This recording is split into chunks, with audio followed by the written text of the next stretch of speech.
Hello, I'm Shannon Knall, and welcome to the Simsbury Woman. Thank you so much for joining us for another episode, and tonight I'm so happy to have a new guest with us, Susan Levine. And Susan is going to be here speaking with us about women in transition.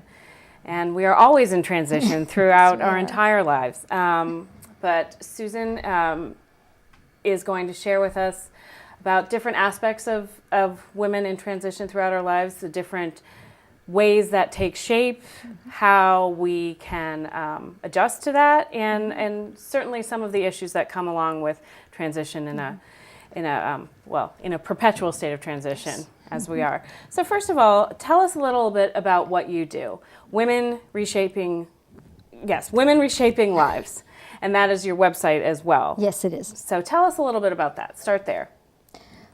My counseling practice, Women Reshaping Lives, is actually part of my own transition into retirement. So I have previously been the cantor of the synagogue here in Simsbury, the Farmington Valley Jewish congregation, Emek Shalom.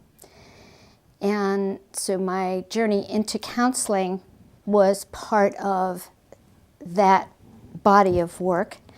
First of all, just to give you a little background, cantor is the clergy in the synagogue who is in charge of all the musical liturgy and does education, adult and children's education, and also there's a fair amount of pastoral care as well in the life of the fabric of the congregation.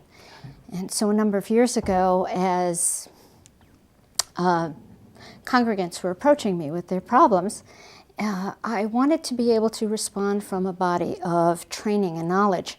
And I went back to school and got my degree in counseling. And I didn't envision that that piece of education would lead towards my being in the counseling field as well. I was part of Bethany Pastoral Counseling Services for about 15 years. And when I retired about a year and a half ago and was trying to figure out, well, what do I do next? I thought it would be wonderful to be able to take the counseling that I love and pair it with my interest and my devotion to women's issues, to helping them literally reshape their lives and trying to help them go through transitions and learn more about themselves and enjoy the journey. Right. Something that we so often forget to do, and something that we were talking about before. And you know, speaking as a woman, I speak from some place of experience when I say that we are always wrestling with this question of Superwoman. And is Superwoman a myth or a reality? Are the women who seem to be doing everything really doing everything? Are they doing everything well? And how does that translate to how we are and how we transition through lives, how we sort of embrace who we are and what we do, and for the good, the bad, and the ugly. So it's a question that has been out there for a while. Absolutely. It's not new, but I'm curious to hear what you have to say about that. I think that the idea of a superwoman sounds wonderful, but if we think of Superwoman as that perfectly put together woman, whether it is a mom, single, married, whatever stage of life that woman is at, being able to do it all well and flawlessly and not a hair out of place. Right. That's the myth. And I think all of us, can relate to perhaps being in a situation where perhaps it's, you wake up in the morning, your child is sick, you have a big report due, a presentation at your workplace, and perhaps maybe your mom is calling with a health issue, and it's, oh, how do I handle it all? Right. And what do I do? And depending on how the workplace views being absent from work, calling in sick, what kind of child care or policies do they have, especially if you're a single mom? Now you have a dilemma, Right. and juggling those balls is not so perfect. No, not at all. And you can feel very frazzled, very frustrated, and overwhelmed. And so it's a matter of that perspective. So the reality is those situations, they happen all the time. Right. I mean, we don't live in a perfect world, so No, how we can this don't. perfect person exist? That's right. And that takes me to another question about the media's role in all of this, because we have been, as you said earlier, we have been sold a package of what women should be or can be or might strive to be, and that's not a reality either. No, it isn't. And in each era, we've had that package sold to us. I'm a child of growing up in the 50s, and so the message that I grew up with is that mom is the mom and leave it to Beaver, or father knows best, and is dressed in her apron and pearls and welcoming her husband home for dinner at 6, and the children are all around the table, absolutely ready to be there, washed and Right. so on, and then off to homework and bedtime. Right. Everything very scheduled. Right. Now you come a couple of generations later, and mom is working. Mom may be a single mom. And there's a whole set of circumstances. Your kids have lots of different activities, so you may be chauffeur all over town. Correct. Lots of things. And yet you'll open the magazine and you'll see on every page pictures of flawless models, and thin ones at that, Exactly. that are selling you any number of facial creams to take away the wrinkles. But they're not 50, 60, and 70-year-old women. Right. They're 30-year-old women. Right. And so you get a distorted picture that you can't measure up to. And that's the difficulty. And our young girls are seeing that distorted picture as well. And that's where I find my most, I'm concerned about that. I have nieces, I have 3 sons, but I have nieces, and it concerns me that this continual bill of goods is being sold to generation after generation, and what kind of pressures that puts on young girls, teenage girls, and a whole different set of issues for women as they go throughout their lives. It puts a great deal of pressure on them. Body image is one of them. And eating disorders are a very large problem in our country and elsewhere, because, again, the standard of what young girls are looking at are very different. So if they look at the picture in the magazine and see one thing, or they look at their celebrity pop stars that they think the world of, and they see one particular image, and then they look in the mirror and they see something else, they can develop that, well, what's wrong with me? And how do I get myself to be like what I see on TV, in the magazines, all around me? Right. It's really staggering to think about how that weighs on girls and it is women. Staggering. I do think that, I haven't seen them for a while, but Dove Soap had for a while wonderful campaigns, advertising campaigns of different women, of different shapes, different body types, and it was wonderful I to remember. see. Something else that we were talking about before we were on camera was that these transitions that we are always in, everyone is in transitions, but we're focusing on women and how they change at different points in your life. And I was sharing that, as a child of the 70s and equal rights was just coming about at that point, and I was thankfully, my mother instilled in me a belief that women could do just about anything they wanted to do if you really wanted to do it. So I grew up with that that perception. So when I went into my 20s and started trying to find a job and thinking, oh, I can do anything, and then I had children, and that changed the ability to be able to do that as I had envisioned. So that's something else that you grapple with at that stage in your life. And then as you go past that, there are other things that come down the road. So we're constantly trying to readjust and get our feet on the ground about who we are and what we're doing and where we're going. And it's so fascinating to me that we have to manage that at different stages of our lives in different ways, and we learn to do it in different ways. And so I just wanted to hear what you thought about that and how we adapt to that. Part of how we adapt successfully is by recognizing the characteristics, traits, the gifts that we bring to it. That we take our history and we honor it, we value it, we strive to understand it so that we can use it as a springboard to the next place. And even honoring and valuing not only everything we are, and that means also what we might perceive as imperfections.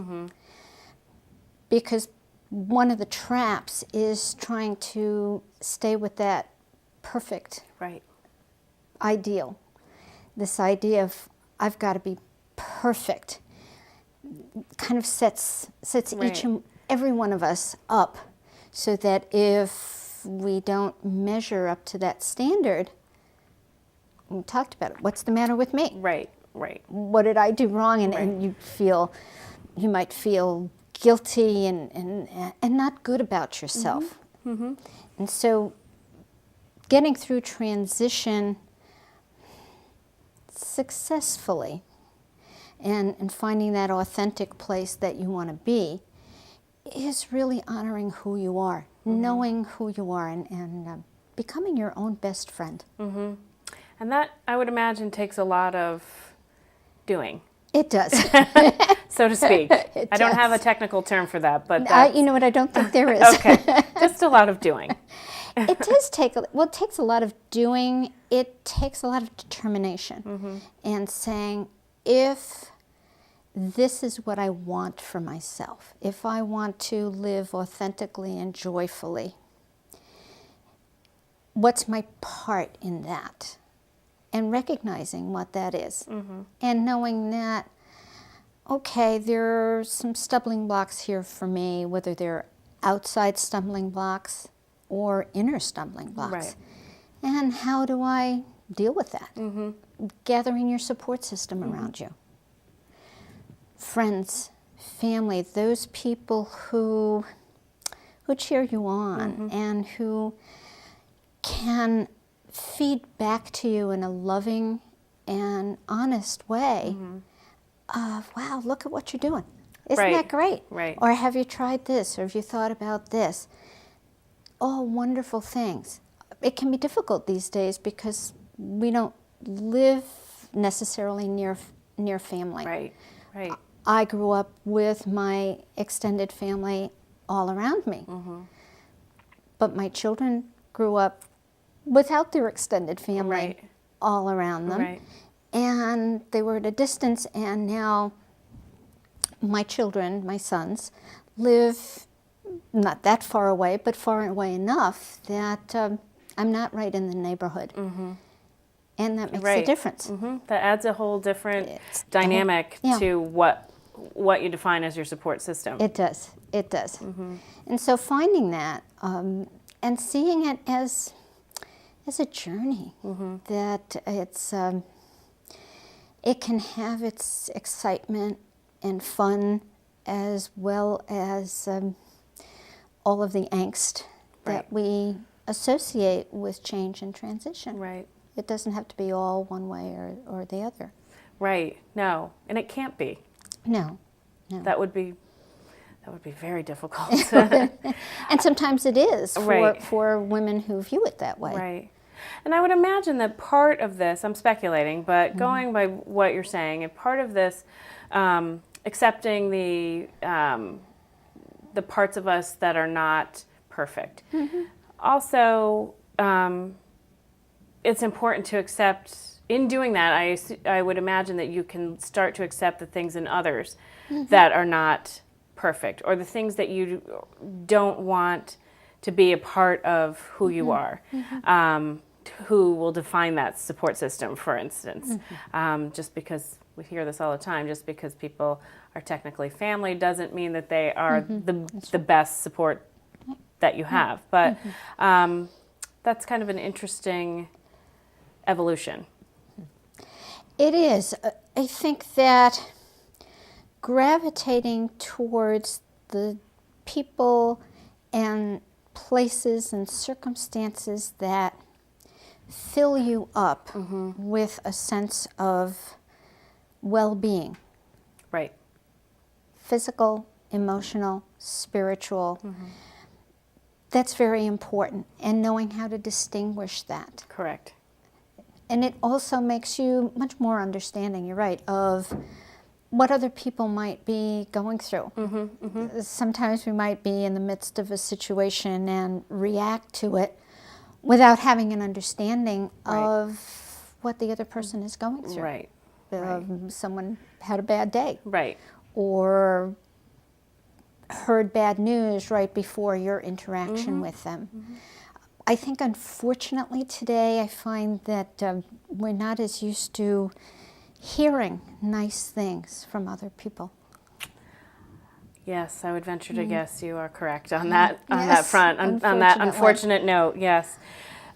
So, getting back to transition throughout our lives, women are constantly evolving. We go from, being mothers, one role as a caregiver perhaps, to being a caregiver for an elderly parent, to being someone who might be wanting to go back into the workforce after taking time off to raise a family. This is a lot to manage. It is. And often these situations don't happen in isolation, which makes them even more challenging. So how do we begin to understand how to get our arms around all of that? And how do we maintain this trueness to who we are while we're doing all of this? I think the first thing is to recognize the different components of transition.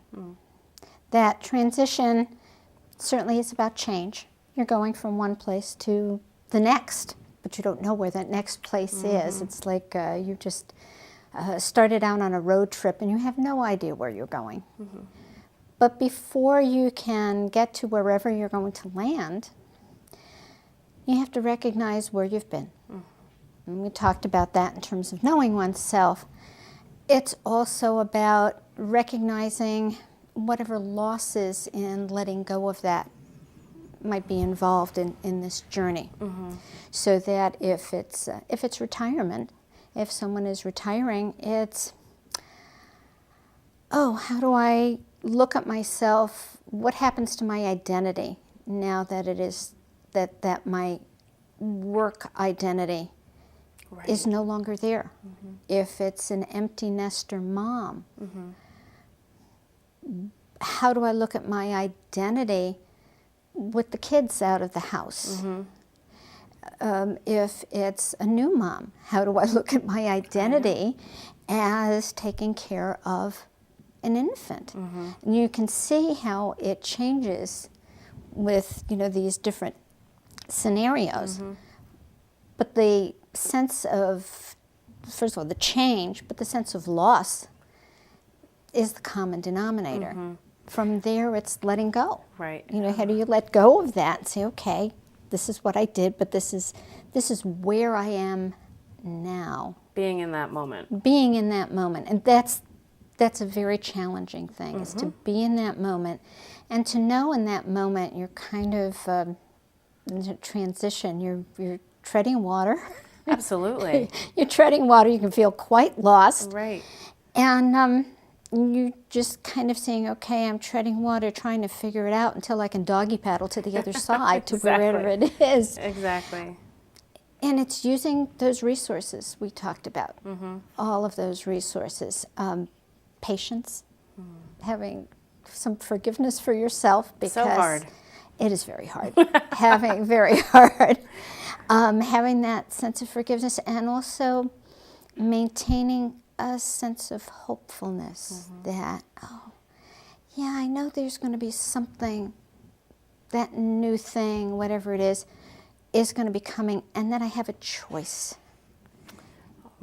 I have, even if the life circumstances are not your choice, you still have a choice in how you approach it, how you problem solve it, how you deal with it. That is your choice. Yes, yes, absolutely. I remember, as we're talking about this, I remember going from working a full-time job to having a baby, and all of a sudden being home with an infant and feeling just completely overwhelmed because I did not know what to do. You know, first dealing with an infant, but second as a person who had identified so much of myself with a job. Now I was a mother, and I had no resources to pull from internally and how to do that. So it's a very paralyzing kind of situation. Very much so. Very much so. And it's, if you can give yourself the opportunity, and that doesn't happen all at once, to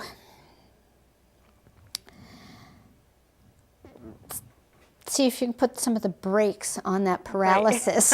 Right. Right. And just kind of do a new inventory. You know, it might be looking for a new moms group. Right. Where that's can be a source of support. Right. Oh, well, there are a lot of new moms. They're right in the same boat as I am. Or whatever it is that might be helpful for you. For some people, it might be reading books about new moms. Right. Whatever it is. Whatever it is. You can make the choice at that point That's right. find it. Yeah. Which is challenging, but it's a necessary step. Yeah. It's seeing that you have the choice. Right. Exactly. Yeah. Exactly. Now, looking at all of this as we've discussed, what would be some advice off the top of your head that you would be able to give to a young woman who has her life ahead of her and is inevitably facing some of these very difficult transitions, or certainly looming transitions? What kind of advice would you put out there?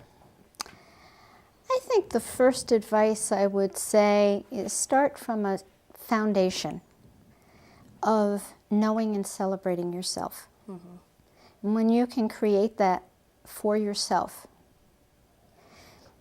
that you'll give yourself the resources and the resilience to be able to tackle whatever transitions may lie in store for you. It's all about celebrating who you are and being okay with that. Right. Throughout these different stages. That's right. And remembering That's right. who you are at Yeah, all of these yeah. different stages. And that all of these different stages you bring with you the wealth of whatever you've experienced. And so that's the other wonderful thing about it, that it's not that you don't leave that behind. You may leave the job behind, you may leave the career behind, or any of the different transitions that we've talked about. But you don't leave your history behind. You take it with you and you draw upon it. And the parts of your history that you may not want to take with you, if they're painful, difficult, then find a safe place for them, because it's still how you developed, and it's still what influenced you to be who you are and who you want to decide to be. And really, I guess that's a different choice, too, that you make. You make the choice to put those things in a different place, or think of them differently, however you choose to do it. But it's a different choice, as you mentioned. So I think perspective is really key to this whole journey. Absolutely. How you look, refocus, and reframe where you are, where you're going, where you want to be. Look, refocus, and reframe. Yep. I love that. I'm going to take that with me today, I think. And I think your other advice about celebrating who you are is wonderful. Nobody celebrates themselves enough. Male, female, we don't. That's right, We get very caught up in the day-to-day and what we need to do and where we need to be and how we need to get there, that we really don't take that time. So I think if there was one thing that I could take away from this, I think celebrating ourselves is a really good message to put out there. So, Susan, I want to thank you so much very welcome. for being with us today. I think this is a wonderful discussion, and I'm excited that you will also be joining us at Simsbury's first Women's Forum, which will be held on May 4th, and I'm proud to be hosting that in partnership with the Simsbury Junior Women's Club.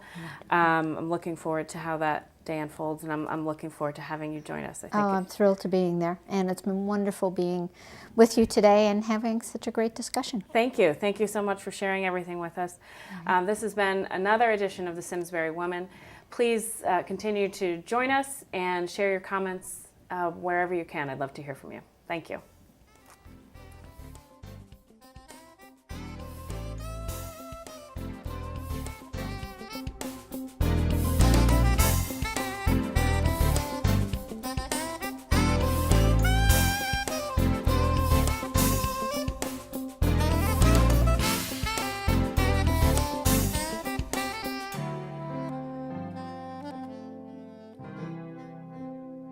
Funding for Simsbury Community Television is provided in part by contributions from viewers like you.